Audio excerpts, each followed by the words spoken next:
सो हे hi everyone, कैसे हैं आप सब। आई होप कि आप सब बहुत अच्छे होंगे। सो गाइज, आज के लेक्चर में हम लोग बात करने वाले हैं यूनिट एंड मेजरमेंट का, बाकी जो रिमेनिंग पार्ट था वो। तो देखिए, यूनिट एंड मेजरमेंट में पहले मैंने बेसिक्स आपको बता दिया था कि यार यूनिट एंड मेजरमेंट क्या होता है, ठीक है। कुछ डिराइव्ड क्वांटिटी के बारे में भी मैंने आपको बताया था और डायमेंशन के बारे में भी बताया था। डायमेंशन का बेसिकली 3 वीडियो मैंने सेपरेटली अपलोड करा है, अगर आपको अच्छे से डायमेंशन समझना है तो। Dimension of electricity, dimension of mechanics और डायमेंशन ऑफ मैग्नेटिज्म। इसमें आप डायमेंशन को और अच्छे से समझ सकते हैं। तो सर हम लोग पार्ट 2 में पढ़ेंगे क्या? तो देखिए, हम लोग पार्ट 2 में पढ़ेंगे एक्यूरेसी, प्रिसिशन, आपका प्रिंसिपल ऑफ होमोजेनिटी, ठीक है। फिर उसके बाद एरर। तो ये सारे इंपॉर्टेंट टॉपिक्स हैं जो यूनिट एंड मेजरमेंट के मतलब पार्ट 2 में आते हैं, ठीक है। तो आज के लेक्चर में हम लोग यही सारा चीज क्लियर करेंगे। तो चलिए ज़्यादा देर ना करते हुए स्टार्ट करते हैं इस शानदार से लेक्चर को। तो चलिए स्टार्ट करते हैं। सो गाइज, अभी हम लोग बात करने वाले हैं अपना प्रिंसिपल ऑफ होमोजेनिटी और उसके बाद देखने वाले हैं एप्लीकेशन ऑफ डायमेंशन एनालिसिस। मतलब डायमेंशन जो हम लोग सीख रहे हैं इसका क्या एप्लीकेशन है, क्या यूज है। और उसके बाद देखने वाले इसका लिमिटेशन। लिमिटेशन मतलब कि कहाँ पे इसको हम यूज नहीं कर सकते, कहाँ पे इसको हम लगा नहीं सकते। तो सबसे पहले समझते हैं यार प्रिंसिपल ऑफ होमोजेनिटी है क्या। तो देखो, प्रिंसिपल ऑफ होमोजेनिटी को समझने के लिए ना ज़्यादा दिमाग नहीं लगाना, बस सिंपल इस तरह समझो। आपने तराजू देखा है ना, मैं हिंदी वर्ड का यूज कर रहा हूँ, तराजू। तराजू जो होता है जिसमें क्या होता है, एक साइड जितना वजन रहता है उतना ही दूसरे साइड रहता है। तो कुछ प्रिंसिपल ऑफ होमोजेनिटी भी अपना ऐसा ही है। मतलब सर कुछ ऐसा होगा कि इधर वाला चीज इधर इक्वल होना चाहिए। हाँ, तो हम लोग पढ़ क्या रहे हैं, हम लोग पढ़ रहे हैं डायमेंशन। तो हम लोग क्या बोल देंगे कि हाँ भाई, जो लेफ्ट साइड का डायमेंशन होगा वो राइट साइड के डायमेंशन के अगर इक्वल होता है, ठीक है, मैंने left side of the dimension is equal to the right side of the dimension, is basically called principle of homogeneity. तो प्रिंसिपल ऑफ होमोजेनिटी कोई बहुत बड़ा चीज नहीं है। तो अगर हम लोग यहाँ पे देखें तो क्या है, it state that dimension of on both side of a physical equation must be same. वही चीज बोल रहा है। क्या बोल रहा है कि डायमेंशन ऑन बोथ साइड। जैसे मान लो कोई भी इक्वेशन ले लो आप, जैसे कि v is equal to u plus 80, v square is equal to u square plus 2s। चाहे आप एक्सेलरेशन का फॉर्मूला ले लो, rate of change of velocity with respect to time जो होता है। तो आप एक्सेलरेशन का फॉर्मूला लो, चाहे कोई भी इक्वेशन लो, उसमें क्या होता है कि लेफ्ट साइड का जो भी डायमेंशन बन रहा है वो राइट साइड के डायमेंशन के सेम होना चाहिए, माने बोल सकते हो बराबर होना चाहिए, ठीक है। अगर इधर LT -1 आ रहा है तो इधर भी LT -1 आना चाहिए, इधर अगर LT -2 आ रहा है तो इधर भी LT -2 आना चाहिए, ठीक है। अब इसको आगे देखते हैं तो और अच्छे समझ में आएगा, ठीक है। तो पहला डेफिनेशन आपने ये समझा, इट स्टेट दैट, ये कहता है dimension on both side, dimension on दोनों side, physical equation must be same. उस वक्त फिजिकल इक्वेशन जो होगा मस्ट बी सेम। अच्छा, यहाँ पे एक चीज बोला फिजिकल इक्वेशन। फिजिकल इक्वेशन का मतलब क्या होता है भी समझेंगे। देखो, होता क्या है कि आपके दिमाग में ये चीज चला गया कि दोनों साइड के डायमेंशन सेम होने चाहिए। तो आप अब होगा क्या कि एक साइड में 2 LT -1 आएगा, एक साइड में 1 LT -1 आएगा। तो आप कंफ्यूज हो जाएगा, सर इधर तो 2 LT -1 आ रहा है, इधर 1 LT -1 आ रहा है, क्या दोनों सेम है? ठीक है, आपके दिमाग में कंफ्यूजन होगा। तो अभी थोड़ा सा समझते हैं कि फिजिकल इक्वेशन क्या होता है, फिर धीरे धीरे आराम से क्लियर होगा। अच्छा, उसके बाद दूसरा पॉइंट देखते हैं, 2 और मोर फिजिकल क्वांटिटी। ये पॉइंट भी समझना जरूरी है, ये भी प्रिंसिपल ऑफ होमोजेनिटी के अंदर आता है। पहला चीज क्या होता है, लेफ्ट का डायमेंशन और राइट का डायमेंशन सेम होना चाहिए, ठीक। दूसरा चीज क्या होता है कि अगर 2 और 2 से ज्यादा फिजिकल क्वांटिटी है और उसको आप कर रहे हैं ऐड या फिर उसको आप कर रहे हैं subtract, if and if only their dimension are same, उसको तभी आप बोल सकते हो, तभी आप उसको ऐड कर सकते हैं जब उसका डायमेंशन सेम होगा, या फिर तभी आप उसको सब्ट्रैक्ट कर सकते हैं जब उसका डायमेंशन सेम होगा। तुम कॉमन सेंस वाली बात सोचो ना यार, कि अगर मैं तुम्हें बोलूंगा कि आपके पास 15 मीटर का एक वायर है, ठीक है, 15 मीटर का एक वायर है, लेंथ कुछ भी, और उसको मैं बोलूंगा कि 10 kg से माइनस कर दोगे, तो बोलोगे क्या सर पागल हो गए क्या, 15 मीटर को मैं कैसे माइनस कर दूं 10 kg से? ठीक है, दिमाग में तो आएगा ना यार कि मीटर वाला चीज केजी से कैसे माइनस कर दें, बिकॉज ऑफ डायमेंशन। तो जब भी हम किसी चीज को ऐड करते हैं तो सेम क्वांटिटी की चीज को ऐड करते हैं, और जब भी हम किसी चीज को घटाते हैं तो सेम क्वांटिटी की चीज को घटाते हैं। अच्छा, अब हम लोग थोड़ा सा दिमाग को खोलते हैं। मान लीजिए कि अगर हम 2 सेम क्वांटिटी को घटाते हैं, जैसे कि मान लो एक 15 मीटर का लेंथ है, एक 10 मीटर का लेंथ है, अगर इसको हम घटाते हैं तो आता तो 5 मीटर है, लेकिन अगर डायमेंशन की बात करें तो डायमेंशन तो वही चीज हो जाएगा ना। जैसे 15 मीटर के लिए अगर हम लोग देखें, सिंपल से सोचो, अगर हम 15 मीटर के लिए देखें, थोड़ा सा मैं टॉपिक के अंदर जा रहा हूं, 15 मीटर के लिए देखें या फिर 10 मीटर के लिए देखें, आता क्या है 5 मीटर। तो ये तो भाई मैग्नीट्यूड है। लेकिन अगर हम केवल डायमेंशन की बात करें तो देखो, यहां भी डायमेंशन मीटर, यहां भी मीटर, यहां भी मीटर, माने माइनस करने के बाद भी आपका क्या आता है, मीटर आता है। बात समझ रहे हो? अगर इधर आपने मीटर से मीटर को माइनस करा तो भी मीटर आएगा, या फिर मीटर से मीटर को प्लस करा, जैसे सपोज दैट यहां प्लस कर दिया तो भी मीटर ही आएगा। तो यहां पे दो चीज को क्लियर रखना है प्रिंसिपल ऑफ होमोजेनिटी में। पहला चीज क्या कि दोनों साइड का डायमेंशन क्या होगा, सेम होगा, माने left side of the dimension is equal to the right side of the dimension, पहला चीज। दूसरा चीज क्या कि अगर हम किसी भी इक्वेशंस में अगर हम किसी चीज को जोड़ते हैं तो दोनों का क्वांटिटी सेम होना चाहिए, ठीक है। क्वांटिटी माने अगर अगला चीज लेंथ है तो उसके साथ लेंथ ही जुड़ेगा, ठीक है। अगर मास है तो उसके साथ मास ही जुड़ेगा, टाइम है तो उसके साथ टाइम ही जुड़ेगा या फिर घटेगा, ठीक है। अब जैसे देखो यहां पे हमने एक पॉइंट वाइज आपको समझाने की कोशिश करी है कि देखिए अगर आपके पास लेंथ है, ठीक है, एल फॉर लेंथ, तो अगर लेंथ है, लेंथ को लेंथ से जोड़ते हैं तो क्या आता है, बेसिकली लेंथ ही आता है, या फिर लेंथ को लेंथ से घटाते हैं तो क्या आता है, बेसिकली लेंथ ही आता है। अगर लेंथ को मास से जोड़ना चाहें तो कैन नॉट बी एडेड, कभी भी एडेड नहीं हो सकता है। अच्छा, अब थोड़ा सा और आपका क्लियर करते हैं principal of homogeneity through the equation, माने हम लोग एक इक्वेशन का यूज करके आपको समझाते हैं कि प्रिंसिपल ऑफ होमोजेनिटी कैसे होगा। और आप लोग अपने घर में प्रैक्टिस करना, 2-3 इक्वेशन अपने से लिख लेना और कोशिश करना कि मैं इस पे प्रिंसिपल ऑफ होमोजेनिटी को सेट कर पा रहा हूं कि नहीं कर पा रहा हूं, ठीक है। देखो consider equation v is equal to u plus 80, हमने एक इक्वेशन रखा v is equal to u plus 80। हमने क्या पढ़ा है कि dimension of left side is equal to the dimension of right side, यही चीज पढ़ा है ना। तो हम लोग क्या करेंगे, जो लेफ्ट साइड है, लेफ्ट साइड में क्या है जी, v। आप लोगों ने भी डायमेंशन निकालना सीखा है, प्रीवियस लेक्चर में आप लोगों ने देखा होगा, नहीं देखा है तो देख के आना, ठीक है।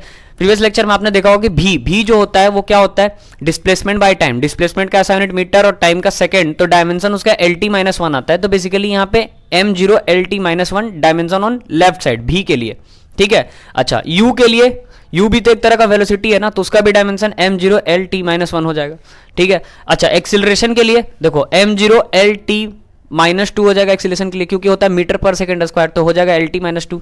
अच्छा, जो t है t मल्टीप्लाई में है तो m0 L0 t, ठीक है। तो अब यहां पे देखो, यहां तो हो गया LT-1, यहां भी हो गया LT-1, लेकिन यहां पे देखिए यहां पे क्या होगा, LT-2 था और यहां पे t पे खाली पावर था, m0 L0 ये तो खत्म, खाली t था, तो यहाँ पे t पे पावर 1 था, तो -2 + 1 बेसिकली क्या हो जाएगा, -1। तो अब देखो यहाँ पे क्या हो रहा है, यहाँ पे LT-1 यहाँ एक बार आ गया, फिर देखो LT-1 यहाँ एक बार आ गया। तो अब बच्चा सोचेगा सर होना चाहिए था same, dimension on left side is equal to the dimension of right side, तो सेम होना चाहिए ना, यहाँ तो 2 बार आ गया। तो फिर ये इस चीज को याद करो कि अगर हम लेंथ को लेंथ से जोड़े तो क्या आता है, लेंथ ही आता है ना। तो वही LT-1 और LT-1 को अगर आप जोड़ते हो तो क्या आएगा, LT-1 ही आएगा ना, ठीक है। तो यही चीज को समझना होता है, बच्चे कंफ्यूज हो जाते हैं, वो पढ़ तो लेते हैं ये चीज कि dimension on left side is equal to dimension of right side, करते भी है, लेकिन जब वो इक्वेशंस को सॉल्व करते हैं ना, जैसे बोल देता है कि एक एग्जांपल देके समझाओ, तो जब वो इक्वेशन को सॉल्व करते हैं तो उनका कुछ इस तरीके का आ जाता है, वो डर जाते हैं, अरे यार यहाँ पे 1 है, यहाँ पे 2 आ गया। अभी आपने जस्ट पढ़ा है कि अगर हम एक ही डायमेंशन की चीजों को जोड़े या घटाए तो वही डायमेंशन आता है। तो ये बेसिकली डायमेंशन है यार, मैग्नीट्यूड नहीं है। डायमेंशन मतलब समझ रहे हो ना, एक तरह का यूनिट, एक चीज को समझाने के लिए हम लोग एक डायमेंशन लेके चल रहे हैं। तो इसको अगर आप जोड़ो तो वही चीज आएगा, ठीक है। इतना तो हमको लगता है मे बी समझ में आ गया होगा, ये कॉमन सेंस वाली चीज थी। अगर नहीं समझ में आता है तो फिर से एक बार बैक जाके देख लेना। तो गाइस अब हम लोग देखते हैं एप्लीकेशन ऑफ डायमेंशन एनालिसिस। यार एप्लीकेशन ऑफ डायमेंशन एनालिसिस का मतलब क्या होता है? एप्लीकेशन ऑफ डायमेंशन एनालिसिस का मतलब होता है कि हम लोग डायमेंशन को यूज कहां करते हैं।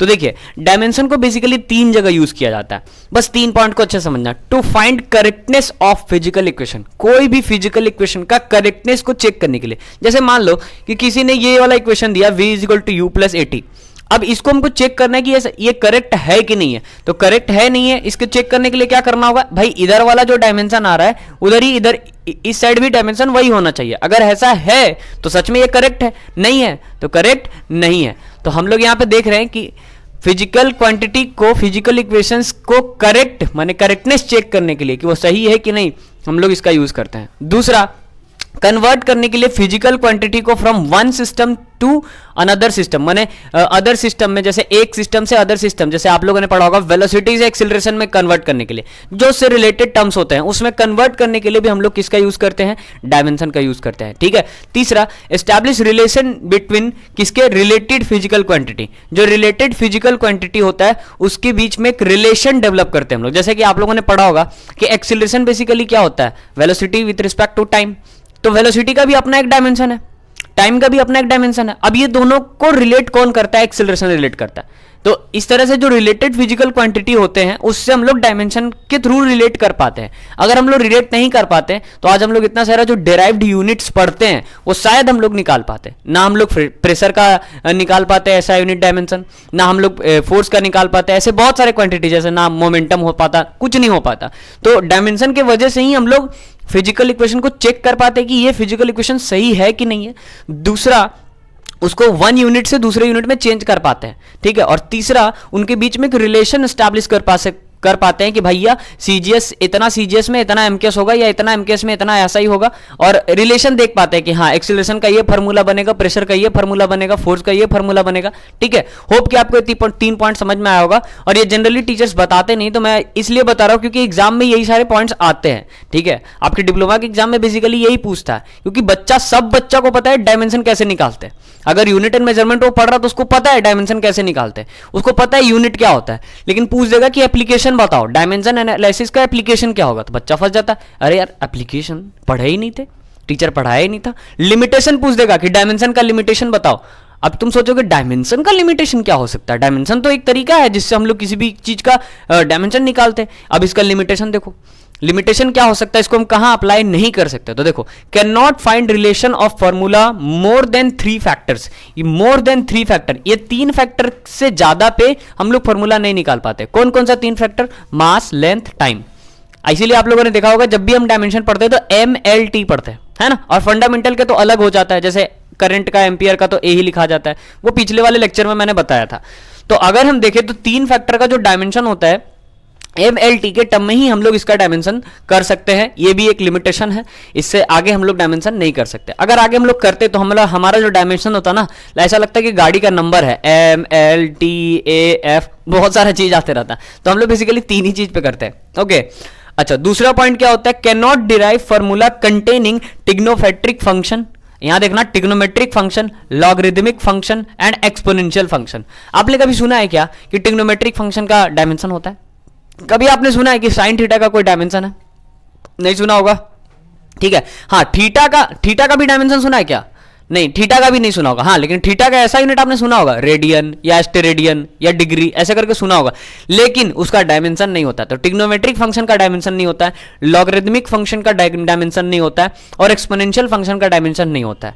नहीं होता है मतलब उसका हम डायमेंशन निकाल ही नहीं पाते, वो बेसिकली लिमिटेशंस के अंदर आता है कि हाँ भैया डायमेंशन का ये लिमिटेशंस है।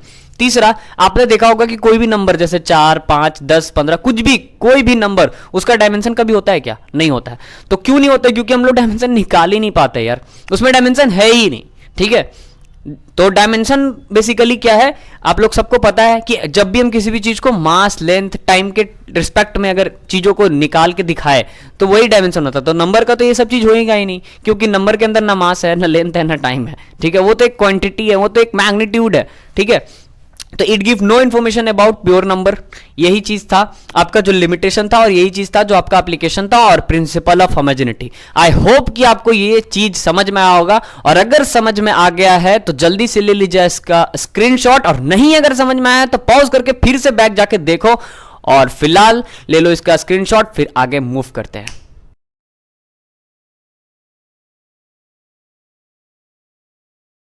सो गाइज, अभी हम बात करने वाले हैं एक्यूरेसी एंड प्रिसिशन के बारे में, जो कि मोस्ट टीजिंग टॉपिक है आपके लिए। बहुत सारे बच्चों का होता है कि यार एक्यूरेसी एंड प्रिसिशन का डिफरेंस समझ में ही नहीं आता। जब मैं भी 11th में था तो मेरे को भी लगता था कि accuracy and precision basically actually में है क्या, ठीक है। मैंने भी एक टाइम पे इसके बारे में गूगल करा था कि एक्यूरेसी का मतलब क्या होता है, प्रेसिशन का मतलब क्या होता है। तो सिंपली आप भी अगर गूगल करते हो ना, तो एक्यूरेसी का मतलब आएगा शुद्धता, और प्रेसिशन का मतलब भी आएगा शुद्धता। मतलब यार ये दोनों चीज एक ही चीज है क्या? और इसको क्यों पढ़ाया जा रहा है आपको इस चैप्टर में, यूनिट एंड डायमेंशन वाले चैप्टर में क्यों पढ़ाया है एक्यूरेसी एंड प्रेसिशन? तो सुनो ध्यान से। जब हम लोग यूनिट एंड डायमेंशन में नेचर को खोज रहे थे, तो नेचर को खोजते खोजते हम लोगों ने क्या खोजा? सबसे पहले मेजरमेंट करा तो हम लोग यूनिट खोजे। अब यार यूनिट जो खोजे, जैसे हम लोगों ने यूनिट खोजा कि 1 मीटर में 100 सेंटीमीटर होता है। अभी आप लोग को पढ़ा दिया जाता है 1 मीटर में 100 सेंटीमीटर, आप लोग पढ़ते भी हैं कि 1 मीटर में 100 सेंटीमीटर। लेकिन आपने कभी सोचा है कि 1 मीटर में 100 सेंटीमीटर कितना एक्यूरेट है? आपने कभी सोचा है कि ये एक्चुअली में एक्यूरेट है कि नहीं? समझ रहे बात को। तो यहां पे उस चीज को रखने के लिए साइंटिस्ट लोग क्या चीज किया, एक्यूरेसी एंड प्रिसीजन, माने किसी भी चीज का करेक्टनेस को पता करने के लिए कि भाई ये इसके इक्वल है कि नहीं है, उसको चेक करने के लिए हम लोग क्या करते हैं, दो मेथड, माने उसका शुद्धता, उसका जेनेरिक मतलब पता करने के लिए हम लोग क्या करते हैं, एक्यूरेसी एंड प्रिसीजन का अप्लाई करते हैं। तो एक्यूरेसी एंड प्रिसीजन सबसे पहले तो ये समझिए कि ये एक मेथड्स है, ठीक है। एक्यूरेसी एक मेथड है, प्रिसीजन एक मेथड है, ठीक है। एक्यूरेसी में हम लोग क्या करते हैं, एक्यूरेसी में भी हम लोग मेजरमेंट करते हैं, ठीक है। हम लोग वैल्यूज का मतलब किसी भी चीज का वैल्यू निकालते हैं, और प्रिसीजन में भी हम लोग क्या करते हैं, मेजरमेंट करते हैं, ठीक है। तो देखो एक्यूरेसी में क्या होता है, एक्यूरेसी में हम लोग स्केल्स का यूज करते हैं, ठीक है, मशीन्स का यूज करते हैं, टेक्निकली जाते हैं। और प्रिसीजन का मतलब होता है अंदाजा, हम लोग अंदाजा लेते हैं, बार बार टेस्ट करते हैं और जो चीज रिपीट होते जाता है उसको रख देते हैं, ठीक है। तो अब जैसे मान लो हमारे सामने हमारे पूरे एनवायरनमेंट में क्या है, बहुत सारा चीज है। तो बहुत सारे चीज में कुछ ऐसा चीज होता है जिसको हम लोग स्केल से नाप पाते हैं, लेकिन कुछ ऐसा चीज होता है जिसको हम लोग स्केल से नाप नहीं पाते हैं। तो भाई उसको कैसे मेजर करें, कैसे पता करें, तो उसके लिए हम लोग क्या करते हैं, प्रिसीजन करते हैं। प्रिसीजन माने एक जो रिपीट वैल्यू आता है उस चीज को देख के प्रिसीजन कर देते हैं। जैसे कि आज आप लोग देख रहे हैं कि 365 दिन के बाद हमारा एक साल कंप्लीट हो जाता है। तो ये कोई एक्यूरेट वैल्यू नहीं है कि लोगों ने इसको नापा है, नहीं नापा नहीं, हम लोगों ने इसको बार बार रिपीट होते हुए देखा है, तो हम लोग प्रिसाइज कर लेते हैं। इस पे ज्यादा बात नहीं करते, अब टॉपिक्स पॉइंट्स को देखते हैं, तब और अच्छे से आपका क्लियर होते जाएगा।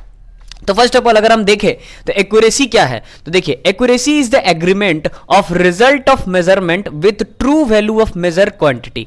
मतलब जैसे मान लो कोई भी ट्रू वैल्यू है मेजर क्वांटिटी का, उसमें उसका जो रिजल्ट आ रहा है, जैसे मान लो किसी भी चीज का हमने मेजरमेंट करा, तो उसका मेजरमेंट करने पे अलग अलग रिजल्ट आएगा। पहली बार में कुछ रिजल्ट आया, दूसरी बार में कुछ रिजल्ट आया, तीसरी बार में कुछ रिजल्ट आया, तो अलग अलग रिजल्ट आया। अब वो जो अलग अलग रिजल्ट आया उस पर एक एग्रीमेंट बनेगा, ठीक है। एग्रीमेंट किसके द्वारा बनेगा, तो बहुत सारे साइंटिस्ट के द्वारा बनेगा। उस पर एक एग्रीमेंट बना, एग्रीमेंट बन के फिक्स हो गया कि हाँ भाई अब हमको ये चीज पढ़ना है, ठीक है। जैसे मान लो हम लोगों ने पढ़ा 1 मीटर में 100 सेंटीमीटर होता है, तो 100 सेंटीमीटर जब खोजा गया होगा तो कैसे किया गया होगा, उसको एक मेजर किया गया होगा और मेजर करने पे बहुत सारा रिजल्ट आया होगा। कभी 1 मीटर में 99.9 सेंटीमीटर आता होगा, कभी 1 मीटर में 98 सेंटीमीटर आता होगा, ठीक है। तो इस तरीके से मेजर किया गया, फिर उस पर एक एक्यूरेट साइंटिस्ट लोग मेजर माने एग्रीमेंट बनाया कि देखो 100 रखते हैं तो 100 रखने से न्यूमेरिकल वैल्यू वगैरह सब कुछ सही हो जाएगा। जैसे आप लोगों ने देखा होगा एक्सीलरेशन ड्यू टू ग्रेविटी का फॉर्मूला क्या होता है, 9.8 मीटर पर सेकंड, मतलब उसका वैल्यू जो होता है, सॉरी फॉर्मूला बोल रहा हूं, वैल्यू जो होता है क्या होता है 9.8 मीटर पर सेकंड स्क्वायर। लेकिन हम लोग न्यूमेरिकल वैल्यू कितना लेते हैं, 10 लेते हैं। क्यों लेते हैं, क्योंकि वहां पे हम लोग मतलब न्यूमेरिकल को करने के लिए वैसा करते हैं। तो समझ रहे होगे कि एक्यूरेसी क्या है, एक्यूरेसी एक तरह का एग्रीमेंट है। एग्रीमेंट कैसे, जब वैल्यू निकल के आया तो उसमें हम लोगों ने, साइंटिस्ट लोगों ने एक एग्रीमेंट बना दिया कि भैया आज के बाद से आपको यही चीज पढ़ना, इसी पे कन्वर्जन चलेगी, इसी पे काम चलेगा, ठीक है। तो अब हम लोग देखते हैं प्रिसीजन क्या होता है। तो देखो precision is the repeatability of measuring process, माने जब आप कोई प्रोसेस को कर रहे हैं तो वहां जो चीज रिपीट हो रहा है, उसी रिपीट वैल्यू में से जो चीज ज्यादा बार रिपीट हो रहा है उसी चीज को हम लोग देख के बोल देते हैं कि भैया एक प्रिसीजन है, ठीक है। फिर उसके बाद देखते हैं, उसके बाद देखिए यहाँ पे क्या, accuracy depend on list count. पहला चीज तो लिस्ट काउंट पे डिपेंड करेगा। दूसरा रेंज ऑफ इंस्ट्रूमेंट, कि मैंने उसका इंस्ट्रूमेंट का रेंज कितना है, इससे ये समझ में आता है कि यहाँ इंस्ट्रूमेंट यूज होता है। ह्यूमन लिमिटेशन, मान लो जैसे कोई आदमी एक्यूरेसी कर रहा है और वो सो रहा है, तो क्या वो परफेक्ट एक्यूरेसी कर पाएगा, नहीं कर पाएगा, तो ह्यूमन लिमिटेशन पे भी। और इन्वायरमेंटल कंडीशन, माने इन्वायरमेंट में क्या कंडीशन है, जैसे हो रहा होगा कि पहली बार जब हमने वैल्यू को मेजर करा तो वहां पे इन्वायरमेंट ठंडा था, फिर बाद में इन्वायरमेंट गर्म हो गया तो थोड़ा सा एक्सपेंशन हो गया, तो थोड़ा सा वैल्यू डिफर कर गया, ठीक है। तो इन्वायरमेंटल कंडीशन पे भी डिपेंड करता है। सो गाइस आपने यहाँ पे देखा कि एक्यूरेसी में क्या हो रहा है, list count, range of instrument, human limitation, ये सारा चीज पे डिपेंड करता है। तो क्या प्रिसीजन इन सारी चीजों पे डिपेंड नहीं करेगा, प्रिसीजन भी इन सारी चीजों पे डिपेंड करेगा। क्यों, क्योंकि इसमें भी आप बार बार चीजों को रिपीट कर रहे हैं और जो वैल्यू निकल के आ रहा है उसका एक एग्रीमेंट बना के आप बोल दे रहे कि यही चीज एक्यूरेट है। और प्रिसीजन में क्या हो रहा है कि जो वैल्यू ज्यादा बार आ रहा है उसको हम लोग बोल दे रहे कि ये एक्यूरेट है। तो देखो प्रिसीजन में भी ऐसा होगा, वहां भी क्वालिटी ऑफ इंस्ट्रूमेंट डिपेंड करेगा। तो देखो यहाँ पे भी क्वालिटी ऑफ इंस्ट्रूमेंट डिपेंड करता है, ह्यूमन लिमिटेशन डिपेंड करता है, कंडीशन ऑफ सराउंडिंग डिपेंड करता है, ठीक है। क्योंकि ये भी बार बार रिपीट कर रहे हैं और जो चीज ज्यादा बार आता है उस चीज को मान लेते हैं प्रिसीजन, ठीक है। अच्छा उसके बाद थर्ड पॉइंट देखते हैं। थर्ड पॉइंट में क्या है, accurate measurement may not be precise, ठीक है। प्रिसाइज का मतलब क्या होता है, वो भी शुद्ध है, एक्यूरेट भी शुद्ध है, लेकिन प्रिसाइज का मतलब होता है अंदाजा, लोगों के द्वारा लगाया गया अंदाजा। और माने होता है ना 3-4 बार 5 बार जो चीज आ गया उसी को बोलते हैं, ठीक है। तो प्रिसाइज हो गया। और एक्यूरेट का मतलब कि हम लोगों ने उस पर एग्रीमेंट करके माने उसको बना करके एक्यूरेट निकाला है, ठीक है। तो एक्यूरेट मेजरमेंट में नॉट बी प्रिसाइज, माने वो प्रिसाइज नहीं भी हो सकता है, और देखा जाए तो प्रिसाइज हो भी सकता है। मान ले इधर कोई चीज का वैल्यू नापा जा रहा था, इधर मशीन से नापा जा रहा था, माने इधर मेजरमेंट वगैरह करा जा रहा था, इधर बहुत सारे लोग लगे हुए थे, और इधर वही चीज को बार बार करके देखा जा रहा था। तो दोनों वैल्यू प्रिसाइज माने दोनों वैल्यू इक्वल हो भी सकता है, नहीं भी हो सकता है, ठीक है। अच्छा, इस पे देखते हैं, प्रिसाइज मेजरमेंट में नॉट बी एक्यूरेट, ये भी वही चीज बोल रहा है क्या, कि जो प्रिसाइज वैल्यू आएगा वो एक्यूरेट नहीं हो सकता है, ठीक है। और देखा जाए तो एक्यूरेट हो भी सकता है, ठीक है ना। अच्छा, उसके बाद हम लोग देख लेते हैं यहां पे फोर्थ पॉइंट क्या है, less is the percentage error. अगर एरर बहुत कम होता है तो वैल्यू ऑटोमेटिक है कि एक्यूरेट होगा। सेम यहां भी वही चीज होगा कि अगर एरर बहुत कम होता है तो वैल्यू एक्यूरेट होगा। तो देखो यहां पे लिखा है less is the percentage error, more is the accuracy of instrument. यहां पे देखिए less is the percentage error, more is the precision in measurement. यहां पे इंस्ट्रूमेंट, यहां पे प्रिसिशन, माने यहां पे अगर परसेंटेज एरर कम आ रहा है तो जो हमारा क्या बोल सकते हैं इंस्ट्रूमेंट है वो बहुत ही ज्यादा एक्यूरेट है, और यहां पे अगर परसेंटेज एरर कम आ रहा है तो हम जो अंदाजा लगा रहे हैं, हम जो प्रिसिशन कर रहे हैं वो बहुत ही एक्यूरेट है, ठीक है। बात को समझ गए। अच्छा, it can be determine by the calibration against standard. अब ये कैलिब्रेशन अगेंस्ट स्टैंडर्ड का मतलब क्या होता है? कैलिब्रेशन बेसिकली इस वर्ड को यूज किया जाता है टेक्निकल फॉर्म के लिए, ठीक है। तो इसको हम लोग टेक्निकली देख सकते हैं किसी भी स्टैंडर्ड के अगेंस्ट, ठीक है। मान लो मीटर के अगेंस्ट हम लोग किलोमीटर को देख सकते हैं, तो किसी भी स्टैंडर्ड के अगेंस्ट हम लोग टेक्निकली इसको इस चीज को माने एक्यूरेटली निकाल सकते हैं। और इसमें क्या होता है, इस चीज को हम लोग कंपैरेटिव टेस्ट के द्वारा करते हैं, माने एक बार हमने पहले ऐसा टेस्ट करा था, फिर अब हमने ऐसा टेस्ट करा, तो इन दोनों में क्या कंपैरिजन है उसके बेसिस पे हम लोग प्रिसाइज करते हैं, ठीक है। तो होप गाइस कि आपको प्रिसीजन और एक्यूरेसी समझ में आया होगा, ठीक है। एक्यूरेसी बेसिकली, एक्यूरेसी और precision both are same terms, दोनों सेम ही चीज है, बस थोड़ा सा डिफरेंट है। यहां पे चीज को बार बार करके करते हैं, और यहां पे क्या होता है, यहां भी बार बार करते हैं, लेकिन यहां इंस्ट्रूमेंट वगैरह बहुत सारा चीज होता है, यहां पे बैठक बैठती है, यहां पे एग्रीमेंट बनता है, लेकिन यहां पे हम लोग कंपेरेटिव टेस्ट करते हैं, बार बार करते हैं, उसके बाद जो चीज निकल के आता है उसको हम लोग प्रिसीजन बोल देते हैं, ठीक है। जैसे कि मान लो एक एग्जांपल देता हूं, बहुत ही धाकड़ सा एग्जांपल, समझ जाओगे तो बहुत अच्छे से एक्यूरेसी एंड प्रिसीजन को क्लियर कर लोगे। अभी ये एग्जांपल जस्ट मेरे दिमाग में आया, मैं सोच रहा हूं कि आप लोगों को दे दूं, ठीक है। तो देखो होता क्या है, दो तरह के डॉक्टर्स होते हैं, एक होता है झोला छाप, ठीक है, और एक होता है जो एमबीबीएस होता है। तो भाई साहब जो एमबीबीएस है उसने क्या देखा है, उसने बॉडी को टेस्ट करके जानना सीखा है, ठीक है। मतलब उसको अगर कोई बीमारी दिखता है, जैसे मान लो कोई एक पेशेंट आया, अब वो पेशेंट डायरिया का पेशेंट हो या मलेरिया का पेशेंट हो, कोई भी पेशेंट हो, पहले गया वो झोला छाप वाले के पास, ठीक है। तो झोला छाप वाला क्या करेगा, झोला छाप वाला उसका यहाँ पे आला लगाया, ठीक है, बहुत सारा चीज चेक हो किया, चेक करने के बाद उसको पता चला, उसको लगा कि बुखार है, पहली बार में नहीं पकड़ पाया, डायरिया है, उसको क्या लगा बुखार है, क्यों, क्योंकि वो बार बार उस तरह के मरीजों को देखता है और देखता है कि हाँ इसका हार्ट बीट ऐसा है, हार्ट बीट का रेट ऐसा है, बॉडी गर्म है, तो मे भी बुखार होगा, बुखार का दवा चला दिया, वो ठीक नहीं हुआ, फिर आया, फिर कुछ सिम्टम्स दिखा, कफ वफ आने लगा, तो वो सोचा कि बुखार के साथ सर्दी भी है, उसका भी दवा चला दिया, फिर भी ठीक नहीं हुआ। तो वो क्या कर रहा है, वो प्रिसाइज कर रहा है, वो चीजों को देख रहा है कि अरे पहले ऐसा होता था, मैंने दूसरे क्या बोल सकते हैं उसको, दूसरे पेशेंट के साथ ऐसा देखा था, तो इसके साथ भी वही होगा, उसने कर दिया, उसने टेस्ट नहीं करा। अब यहां पे जो ये जो डॉक्टर है, जो एमबीबीएस वाला है, एक्यूरेट जो करना चाहता है, वो क्या करेगा, वो इंस्ट्रूमेंट यूज करेगा, बहुत सारे इंस्ट्रूमेंट यूज करेगा, वो ब्लड प्रेशर नापेगा, इंजेक्शन लेगा, ब्लड ग्रुप नापेगा, बहुत सारे इंस्ट्रूमेंट से यूरिन टेस्ट करेगा, सब कुछ करेगा, उसके बाद बताएगा कि हाँ भाई आपको डायरिया है, डायरिया का दवा खाइए ठीक हो जाएगा। तो वहां पे क्या है, वो ज्यादा एक्यूरेट चीज है, वो तुरंत पकड़ लिया। और यहां पे क्या है, प्रिसाइज है, प्रिसाइज माने एक ही चीज को बार बार करके जो चीज समझ में आ रहा है उसको बोल देते हैं, ठीक है। और ये प्रिसाइज कब करते हैं, जब बहुत बड़ा वैल्यू के लिए करे, ठीक है। और एक्यूरेट कब करते हैं, जब जो वैल्यू हमारे मेजरमेंट में हो सके, तो उसके लिए हम लोग क्या करते हैं, एक्यूरेसी करते हैं। होप गाइस कि इतना समझाने के बाद आपको एक्यूरेसी एंड प्रिसिजन बहुत अच्छे से क्लियर हो गया होगा।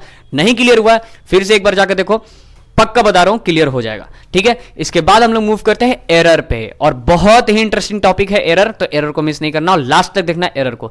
इससे पहले ले लो आप लोग इसका स्क्रीनशॉट।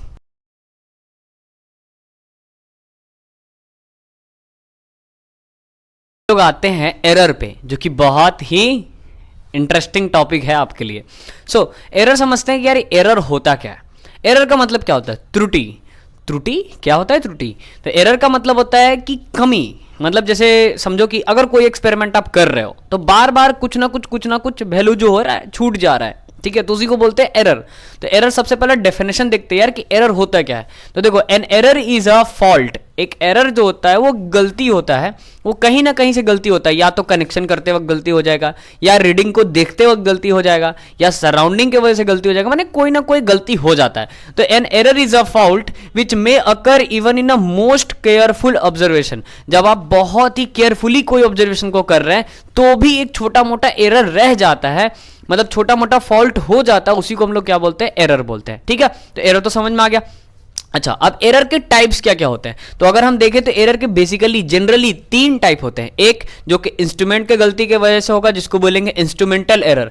दूसरा होता है सिस्टमेटिक एरर। सिस्टमेटिक एरर मतलब पूरे सिस्टम के वजह से, माने पूरे सिस्टम में कहीं ना कहीं या फिर पूरे सिस्टम में कोई ना एक पार्ट मैंने गलत हो गया, तो उसको बोलते हैं सिस्टमेटिक एरर। और तीसरा होता है एक रैंडम एरर। रैंडम एरर मतलब कि उसमें किसी का भी गलती हो सकता है, इंसान का भी गलती हो सकता है, इन्वायरमेंट का भी गलती हो सकता है, सिस्टम का भी गलती हो सकता है, इंस्ट्रूमेंट का भी गलती हो सकता है, माने कोई भी गलती हो सकता है। तो मेजरली कितने होते हैं? 3, इंस्ट्रूमेंटल एरर, सिस्टमेटिक एरर और रैंडम एरर, ठीक है। इंस्ट्रूमेंटल एरर किसके वजह से होता है? तो देखो नोट्स में पूरा डिटेल मिल जाएगा, फिलहाल के लिए देखो, इंस्ट्रूमेंटल एरर का मतलब ड्यू टू फॉल्टी इंस्ट्रूमेंट, माने इंस्ट्रूमेंट अगर गलत है उसके वजह से रीडिंग गलत आ रहा है, तो उस तरह की चीज को हम लोग बोलते हैं इंस्ट्रूमेंटल एरर, ठीक है। अब रीडिंग गलत आ रहा है मतलब समझ, तो मान लो सपोज दैट आप लोगों ने देखा होगा अपने कॉलेज में वर्नियर कैलिपर से हम लोग बहुत ही छोटा छोटा बेसिकली लेंथ को नापते हैं। तो वहां पे आप लोगों को टीचर ने सिखाया हो कि चलो इसको नापो और नाप के बताओ इंस्ट्रूमेंट कितना है, या मतलब एरर कितना है, और बताइए कि परसेंटेज एरर कितना होगा,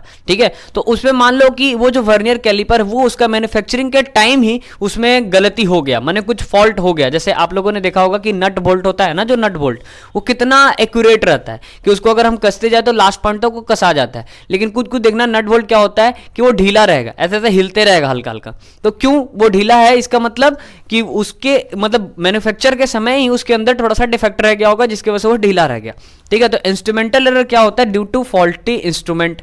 सिस्टमेटिक एरर क्या होता है? डिफेक्टिव सेटिंग ऑफ इंस्ट्रूमेंट, ठीक है, क्योंकि ये सिस्टम का है, ठीक है, सिस्टम का डिफेक्ट जो है उसको हम लोग बोलते हैं सिस्टमेटिक। तो सिस्टम का डिफेक्ट है तो इसमें किसी एक इंस्ट्रूमेंट को गलत नहीं बोल सकते, इसमें कनेक्शन करते वक्त गलत हो सकता है, या सेटिंग करते वक्त गलत हो सकता है, या हम लोग कहीं ऊपर नीचे रख देते हैं उसके वजह से गलती हो सकता है। तो पूरे सिस्टम को जब हम सेट कर रहे होते हैं उसमें कोई गलती होता है तो उसको बोलते हैं सिस्टमेटिक एरर।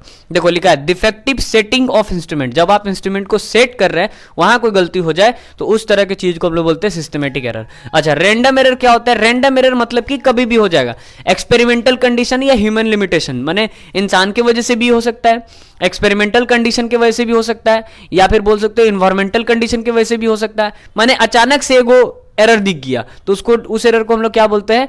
रैंडम एरर बोलते हैं, ठीक है, जो किसी भी वजह से हो सकता है। तो अगर हम लोग इंस्ट्रूमेंटल एरर का देखें ना, तो इंस्ट्रूमेंटल एरर में जब हमारे इंस्ट्रूमेंट की वजह से एरर होगा, तो तुम ही सोचो इंस्ट्रूमेंट है, इंसान नहीं है। जैसे इंसान से गलती होता है तो क्या होता है कि पहली बार में जो गलती होता है दूसरी बार में वो गलती बढ़ भी सकता है, वो गलती घट भी सकता है। लेकिन इंस्ट्रूमेंट से अगर कोई गलती हो रहा है तो पहली बार में जो गलती हुआ है मे भी वो दूसरी बार में वही गलती करेगा, ठीक है। तो इंस्ट्रूमेंटल एरर में क्या होता है कि कांस्टेंट एरर देखने को मिलता है, ठीक है। मान लो जैसे कोई इंस्ट्रूमेंट है वो खराब है, ठीक है, अब उसमें हम लोग क्या कर रहे हैं? मेजर ले रहे हैं, हम लोग अपना पूरा फोकस किए हुए हैं, एनवायरमेंट का कंडीशन सब कुछ सही से रख के एकदम बहुत अच्छे से फोकस किए हुए हैं। अगर इंस्ट्रूमेंट ही खराब है तो क्या देगा? वो बार बार एक गलत चीज, गलत वैल्यू देते जाएगा, तो बार बार एक ही वैल्यू लाएगा वो, लेकिन वो वैल्यू गलत होगा।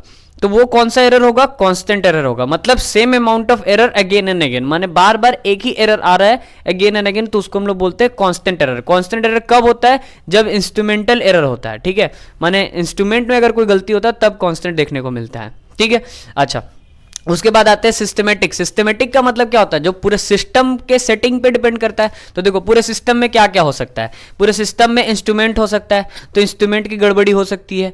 अच्छा, उसके बाद पूरे सिस्टम में अपनी गड़बड़ी हो सकती है, क्योंकि हम लोग खुद से उसको सेट करेंगे, ठीक है। तो पहला हो गया इंस्ट्रूमेंटल एरर, दूसरा हो गया पर्सनल एरर जो तुम्हारे वजह से हो सकता है। तीसरा हो गया error because of external cause, माने तीसरा क्योंकि पूरे सिस्टम की बात करी जा रही है तो एक्सटर्नल काउज की वजह से हो सकता है। और चौथा हो गया because of defect in system, माने सिस्टम में कोई डिफेक्ट आ गया, जंग लग गया, गर्म हो गया, कुछ भी हो सकता है। ठीक है, तो पहला देखते हैं इंस्ट्रूमेंट एरर। इंस्ट्रूमेंट एरर माने wrong adjustment and defective setting of instrument, माने इंस्ट्रूमेंट को लगाना था, माने राइट वाली साइड को लगाना था, मैंने कोई भी चीज होता है, जैसे होता है ना इंस्ट्रूमेंट, आप लोगों के घर में भी जब आप छोटे हो गए तो आपके सामने आपके पापा मम्मी खिलौना ला के देते थे, रिमोट कंट्रोल कार हो गया या कुछ भी देते थे, तो आप लोग उसको अरेंज करते थे। या फिर आप लोगों ने पजल्स बनाया है तो पजल्स बनाते समय आपको लगता था पूरा कि नहीं नहीं यही वाला होगा यहाँ पे, लेकिन वो होता था क्या, थोड़ा सा गलत हो जाता था कभी ना कभी। तो जैसे इंस्ट्रूमेंट आपके सामने आया, अब उसको आपने एडजस्ट ही नहीं किया सही से, तो वो तो गलती हो गया ना, इंस्ट्रूमेंटल एरर के अंदर आ गया। अच्छा, उसके बाद होता है एक पर्सनल एरर। पर्सनल एरर क्या होता है, carelessness and fault of observer. ये देखो पर्सनल एरर कब होगा, जब हम लोग क्या करेंगे, किसी भी एरर को देख रहे हैं और वहां पे मान लो कोई आदमी एरर को देख रहा है, मान लो कोई आदमी है जो साइंटिस्ट है या फिर जो एक्सपेरिमेंट कर रहा है और एरर को देख रहा है, और मान लो पूरा मस्त एकदम किसी से बात कर रहा है, उसका दिमाग कहीं और है और देख क्या रहा है, वो एरर देख रहा। तो रीडिंग देखने में उसको लिखना था 1.5, अब लिख दिया रीडिंग में 1.50, सॉरी रीडिंग में लिख दिया क्या बोल सकते हैं 15.5 या कुछ भी मान लो बोल दिया, दिमाग कहीं और था। तो उस तरह के एरर को हम लोग क्या बोलते हैं, पर्सनल एरर बोलते हैं। ठीक है, केयरलेसनेस ऑफ ऑब्जर्वर, माने जो उस चीज को देख रहा है। अच्छा, error because of external cause, इसका मतलब क्या होगा, जो एक्सटर्नली कोई एरर आ जाए तो उसको बोलते हैं error because of external cause. जैसे देखो, due to change in environmental condition, माने इन्वायरमेंट अभी तक ठंडा था, अचानक से गर्म हो गया, या तेज हवा चलने लगा, माने कुछ भी हो सकता है। तो उस तरह के जो उस वक्त जो एरर आएगा उसको बोलते हैं error because of external cause. अच्छा, उसके बाद चौथा चीज होता है error because of defect in system. Defective system मतलब वही इम्परफेक्ट एक्सपेरिमेंटल सेटअप, माने जो सेटअप आपने करा वो इनपरफेक्ट करा तो सिस्टम में डिफेक्ट आना ही आना है। तो इस तरह की चीज को हम लोग बोलते हैं सिस्टमेटिक एरर, और रैंडम तो आपको मैंने बता ही दिया। अच्छा, ये पूरा क्लियर हो गया, यही होता है एरर का टाइप, यही होता है एरर, इससे ज्यादा कुछ नहीं होता है भाई। ठीक है, तो इस चीज को आपको डिटेल में अपने नोट्स में पढ़ना है, नोट्स आपको मिल जाएगा डिस्क्रिप्शन बॉक्स में, तो डिस्क्रिप्शन बॉक्स में नोट्स आराम से देखना और डिटेल में अच्छे से एकदम पढ़ लेना है, क्योंकि आपको मेन चीज होता है कि यार वो चीज समझ तो आए कि है क्या, उसके बाद तो अपन लोग खुद कर लेंगे। क्यों कर लेंगे, क्योंकि नोट्स तो अपना है, इंग्लिश बेसिकली पढ़ने आता है, देख के खुद समझ में आ जाता है। ठीक है, अच्छा, उसके बाद हम लोग देखते हैं estimation of error. What is estimation of error? Estimation of error क्या होता है? तो एस्टिमेशन ऑफ एरर मतलब कि जैसे मान लीजिए कहीं एरर आ रहा है, कहीं गलती हो रहा है, कहीं फॉल्ट हो रहा है, तो उसको कैसे करेक्ट करें, उसका करेक्ट करने का एक तरीका होता है। तो सबसे पहले क्या करना होगा आपको, जैसे आपको मान लो क्वेश्चन में पूछा कैलकुलेट परसेंटेज एरर, तो तुम्हें परसेंटेज एरर निकालना है, तो तुम डायरेक्ट परसेंटेज एरर नहीं निकाल सकते हो। तुमको सबसे पहले क्या करना होगा, पहला स्टेप तुमको क्या करना होगा, करेक्ट रीडिंग देखना होगा। सबसे पहला स्टेप, एरर जब भी तुमको फाइंड करना है, परसेंटेज रिलेटिव कुछ भी, तो तुमको सबसे पहला स्टेप कैलकुलेट करेक्ट रीडिंग देखना होगा। दूसरा कैलकुलेट एवरेज वैल्यू, ठीक है, एवरेज वैल्यू देखना होगा कि उसका एवरेज वैल्यू क्या है। तीसरा कैलकुलेट एब्सोल्यूट एरर, उसके बाद तीसरा क्या देखना होगा आपको, उसका एब्सोल्यूट एरर देखना होगा।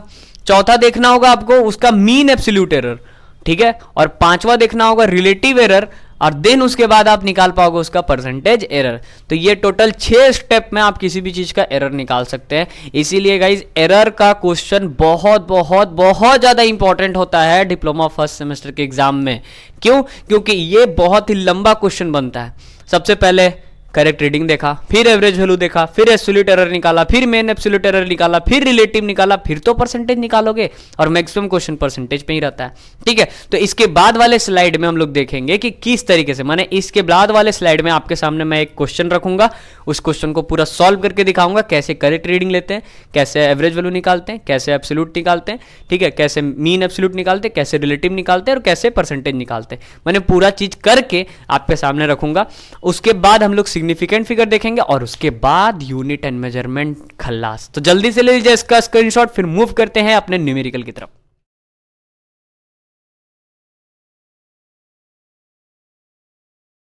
सो गाइस, अभी हम लोग देखते हैं एक एरर का क्वेश्चन, जिससे आपका मे बी, हमको जहां तक पता है, आपका पूरा एरर का सारा मतलब जो डाउट होता है ना कि एरर में कैसे निकाले, परसेंटेज कैसे निकाले, रिलेटिव कैसे निकाले, एब्सोल्यूट, सारा चीज़ क्लियर हो जाएगा।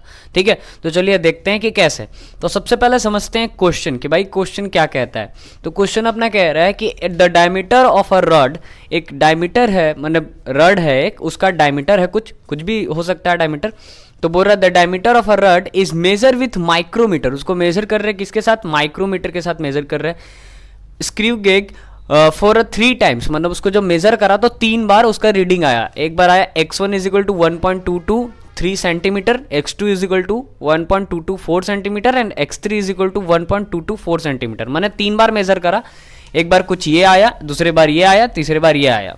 अब पूछ रहा है calculate the percentage error, calculate the percentage error in measuring diameter of rod if zero error of a micrometer is 0.002 centimetre. देखो जब भी आपको एरर का क्वेश्चन देगा ना तो वहां पे एक चीज देगा, एक तो देगा जीरो एरर और एक देगा कांस्टेंट एरर। तो ये इन चीजों को ध्यान में रखना है कि भाई जीरो एरर कितना दिया है और कांस्टेंट एरर कितना दिया है। ठीक है, अपना जो पूरा सॉल्विंग होगा, पूरा सॉल्विंग कितने पे होगा, पूरा सॉल्विंग आपका 6 स्टेप में होगा। ठीक है ना, आप सबको पता है, इससे पहले भी जस्ट मैंने भी बताया कि टोटल 6 स्टेप में हम लोग इसका एस्टिमेशन करते हैं। तो सबसे पहले अपने को क्या देखना है, सबसे पहले अपने को पकड़ना है कि भाई क्वेश्चन में जीरो एरर दे रहा है कि नहीं। तो क्वेश्चन में 2 चीज देगा, या तो जीरो एरर देगा या तो आपको कांस्टेंट एरर देगा। ठीक है, 2 चीज देगा। तो समझते हैं, अगर हम सबसे पहला काम करें तो यहाँ पे जो चीज है इसको मैंने ब्लैक और ब्लू का यूज करके लिखा है, तो इसका पीछे एक रीजन है। ठीक है, इसको इसलिए लिखा ताकि आप स्क्रीनशॉट लेके जब इस चीज को समझो तो आपको इजीली समझ में आए। देखो जहां पे भी मैंने ब्लैक का यूज किया मतलब समझ जाना कि मैंने ब्लैक को कॉन्सेप्ट समझाने के लिए यूज दिया है, मतलब फॉर्मूला जहां दिखाना है, कॉन्सेप्ट जहां दिखाना है, तो मैंने ब्लैक से समझाया। और जहां पे मैंने ब्लू यूज किया मतलब मैं इस क्वेश्चन का सॉल्यूशन कर रहा हूं। ठीक है, इसलिए मैंने ब्लू यूज किया है। समझ गए बात को। तो अगर हम लोग देखें तो हमें कितने स्टेप में काम करना है, 6 स्टेप में काम करना है। अगर हम पहले स्टेप की बात करें तो अपना है करेक्ट रीडिंग, दूसरा है मीन यानी कि एवरेज रीडिंग, और तीसरा है आपका एब्सोल्यूट एरर, चौथा है एवरेज एब्सोल्यूट एरर, पांचवा है रिलेटिव एरर और छठा है परसेंटेज एरर। ये 6 स्टेप लगाना है, काम अपना खत्म। देखो इस चीज को चाहते तो मैं आपके सामने बना सकता था, लेकिन इसलिए नहीं बना रहा हूं क्योंकि ये एरर का क्वेश्चन है। एरर का क्वेश्चन बहुत ही पॉइंट में डिफरेंसेस रहता है, तो कैलकुलेशन में वीडियो काफी लंबा हो जाएगा, इसीलिए ये चीज मैंने नहीं करा। ठीक है, आपके पास तो कैलकुलेटर रहेगा तो आप ये चीज कर सकते हैं। घर पे जाके 2-3 क्वेश्चन 4-5 क्वेश्चन प्रैक्टिस करते हैं ना तो काम खत्म हो जाएगा।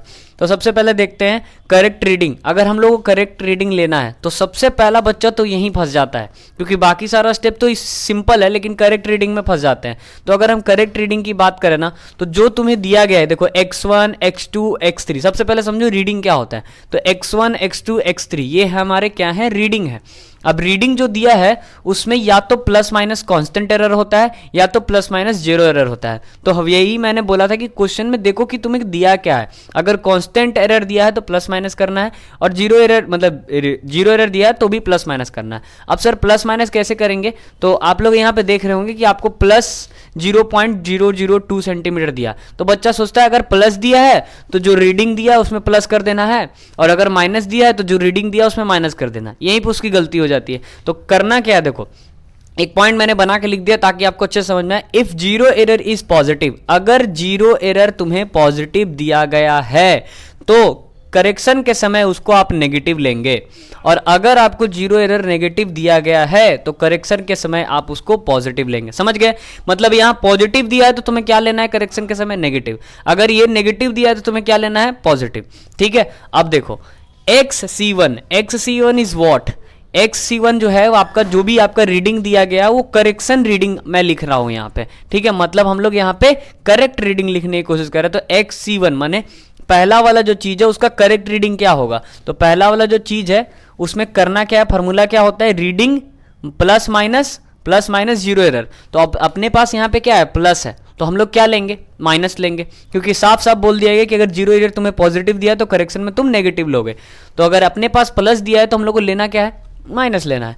तो देख लो XC1 मतलब correct reading of 1 is equal to क्या हो जाएगा, जो रीडिंग दिया था उसमें से Z माइनस कर देंगे। Z is what, zero error.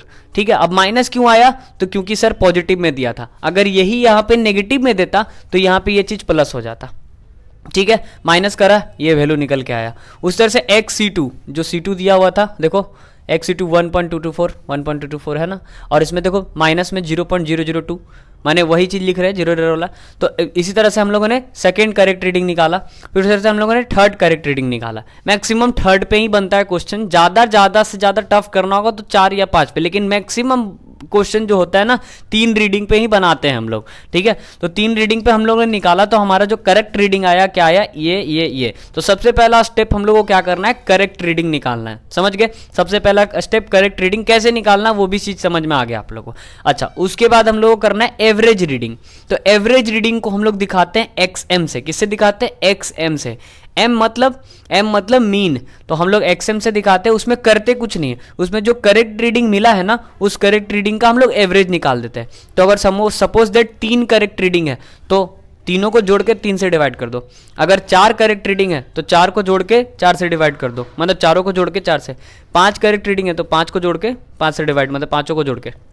Clear. तो अगर हम देखें तो हमारे पास XC1 था, तो हमारा जो देखो मैंने ब्लैक से लिखा ताकि फॉर्मूला आपको समझ में आए। जब भी आपको एवरेज रीडिंग निकालना है तो XM इज इक्वल टू क्या हो जाएगा, correct reading of 1 plus correct reading of 2 plus correct reading of 3 divided by 3। Average निकाल रहे हैं, अगर 4 रहता तो correct reading of 4 divided by 4।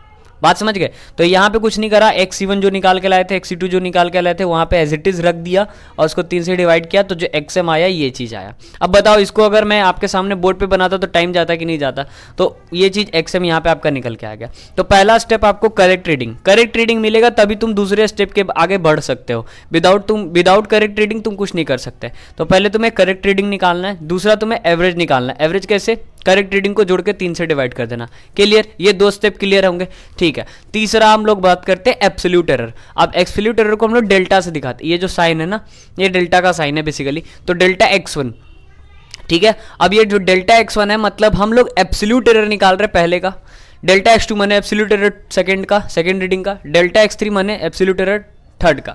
अब देखो जो भी डेल्टा है मतलब एब्सोल्यूट है, इसका जो फॉर्मूला होता है, देखो ब्लैक से मैंने इसलिए लिखा ताकि फॉर्मूला, तो यहाँ पे मॉड का साइन है। मॉड का साइन है मतलब कि अगर ये वैल्यू बड़ा भी हो जाता है, सॉरी ये वैल्यू छोटा भी रहता है, ये वैल्यू बड़ा रहता है, माइनस में आना चाहिए, लेकिन माइनस में नहीं देंगे आंसर, क्या देंगे, मॉड लगा हुआ है, डेट मीन्स कि आंसर हमारा प्लस में ही आएगा, ठीक है। तो देखते हैं XC1 जो हम लोगों ने निकाला था, करेक्ट रीडिंग ऑफ 1, देखो यहाँ पे करेक्ट रीडिंग ऑफ 1 कहीं, हाँ यहाँ पे करेक्ट रीडिंग ऑफ 1.221 निकाला था, उसको XM से माइनस कर दो।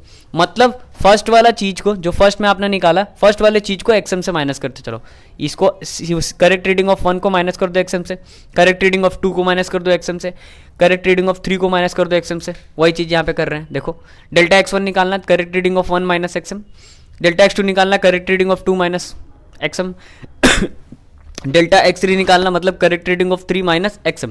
ओके, यहाँ पे वही चीज देखो, करेक्ट रीडिंग 1 का, करेक्ट रीडिंग 2 का, करेक्ट रीडिंग 3 का, लेकिन XM जो है, एवरेज जो है वो सबके लिए सेम होगा एज इट इज, निकल के आया ऐसा कुछ वैल्यू, ठीक। इतना तक कोई दिक्कत नहीं होना चाहिए भाई, कोई दिक्कत नहीं होना चाहिए। फिर से एक बार बता रहे, अगर ये वैल्यू छोटा होता है, ये वैल्यू बड़ा होता है तो साइन आना चाहिए माइनस का, लेकिन मॉड लगा हुआ है इसलिए साइन यहाँ पे पॉजिटिव रहेगा, ठीक है।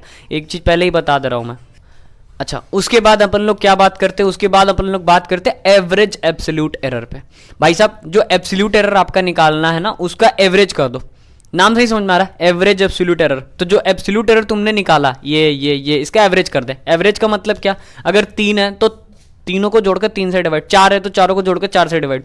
तो एब्सोल्यूट एवरेज एब्सोल्यूट एरर का फॉर्मूला क्या होता है, देखो डेल्टा x एवरेज क्या होता है, delta x1 plus delta x2 plus delta x3, माने absolute error of 1, absolute error of 2, absolute error of 3 divided by 3। अगर 4 रहते तो एब्सोल्यूट एरर ऑफ 4/4, ठीक है। अब यहाँ पे ये जो वैल्यूज आए हैं 0.007 प्लस 0.003 प्लस 0.003 डिवाइडेड बाई 3, क्योंकि 3 वैल्यू था, 3 से डिवाइड कर दिया, x मतलब डेल्टा x एवरेज आ गया। क्लियर, ये 4 स्टेप तक क्लियर है। फिर उसके बाद आपको निकालना है रिलेटिव एरर। तो रिलेटिव एरर क्या होता है, रेशियो होता है x मतलब delta x average to the mean, मतलब जो आपने यहाँ पे एवरेज निकाला, देखो एक एवरेज तुमने एब्सोल्यूट का निकाला और एक एवरेज तुमने किसका निकाला है, एक एवरेज तुमने करेक्ट का निकाला है। तो जो हमारा रिलेटिव होता है ना, रिलेटिव का मतलब ही क्या होता है, एक दूसरे से रिलेट करना। तो हम लोग का रिलेटिव क्या होता है कि करेक्ट वाला जो एवरेज था उसका रेशियो हम लोग देखते हैं किसके, एब्सोल्यूट वाले एवरेज से, ठीक है। ध्यान से समझना, करेक्ट का जो एवरेज निकाला, करेक्ट रीडिंग का जो एवरेज निकाला, उसको रेशियो में देखते हैं किसके, एवरेज एब्सोल्यूट एरर के, ठीक है। बस यही चीज तो करना है। देखो हम लोग यहां पे देखते हैं relative error, ratio of x average to the mean. देखो मतलब यहाँ पे अगर फॉर्मूला देखें तो क्या है रिलेटिव एरर का फॉर्मूला, डेल्टा एक्स एवरेज, मतलब एवरेज एब्सोल्यूट एरर का रेशियो देख रहे हैं किसके रिस्पेक्ट में, करेक्ट रीडिंग का एवरेज के रिस्पेक्ट में। देखो ये करेक्ट रीडिंग का एवरेज लिखा हुआ है, डिवाइड करा, डिवाइड करके एक पॉइंट चीज जो भी चीज निकल के आया वो आपका क्या हो गया, रिलेटिव एरर। अब जितना भी रिलेटिव एरर आया है उसको 100 से मल्टीप्लाई कर दो, वो आपका परसेंटेज एरर हो जाएगा। तो बहुत ही सिंपल सा चीज है। सबसे पहला स्टेप क्या करना है, करेक्ट रीडिंग निकालना है। दूसरा स्टेप क्या करना है, मीन निकालना है। तीसरा स्टेप क्या करना है, एब्सोल्यूट निकालना है। चौथा स्टेप क्या करना है, एवरेज एब्सोल्यूट करना है। पांचवा स्टेप में average absolute error divided by mean, ठीक है, जो करेक्ट रीडिंग का मीन निकाला था वो डिवाइड करने के बाद जो चीज आएगा वो रिलेटिव। अब रिलेटिव जो आया उसको 100 से मल्टीप्लाई कर दो, परसेंटेज। सो सिंपल, बहुत ही सिंपल है भाई आपका जो एरर का क्वेश्चन होता है, ठीक है। तो होप गाइस कि आपको ये चीज समझ में आया होगा, और समझ में अगर आ गया तो बहुत अच्छी बात है। अगर नहीं समझ में आया तो एक बार फिर से रिकॉल करके देखो, और उससे पहले ले लो आप लोग इसका स्क्रीनशॉट।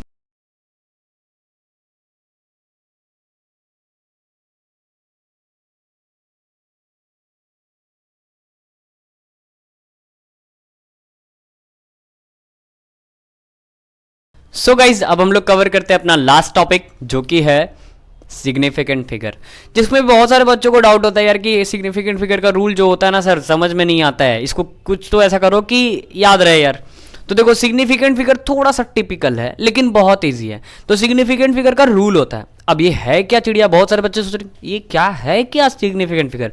सिग्निफिकेंट फिगर का मतलब होता है, जैसे आप लोगों ने बचपन में राउंडिंग ऑफ पढ़ा होगा, है ना, किसी भी नंबर को आप लोग राउंड ऑफ कर लेते हैं। जैसे मान लो कि अगर लिखा है तुम्हारे सामने 99.9, तो उसको आप लोग लगभग क्या मानते हो, 100 मानते हो, है ना। कहीं लिखा हुआ 89.80, तो उसको लगभग क्या मानते हो, 90 मानते हो। तो उसी तरह से यहाँ पे भी कुछ सिग्निफिकेंट्स हम लोग मानते हैं। जैसे कि आप लोगों ने देखा होगा कि बहुत बड़ा बड़ा वैल्यू आता है, जैसे आप लोगों ने न्यूमेरिकल में देखा होगा 1.2 इंटू 10⁻³ या 4 ऐसे करके लिख देते हैं। तो एक्चुअली में वो 1.2 ही नहीं है, 1.2496 कुछ भी हो सकता है, बस उसको हम लोगों ने 1.2 इंटू 10⁻³ कर दिए, ठीक है। माने एक हम लोग क्या करते हैं, सिग्निफिकेंट मान लेते हैं, तो इसलिए अपने को सिग्निफिकेंट पढ़ाया जाता है। तो देखो इसका रूल क्या है, रूल ये है कि जितने भी नॉन जीरो डिजिट्स होते हैं, जितने भी नॉन जीरो डिजिट्स होते हैं वो सब के सब सिग्निफिकेंट होते हैं।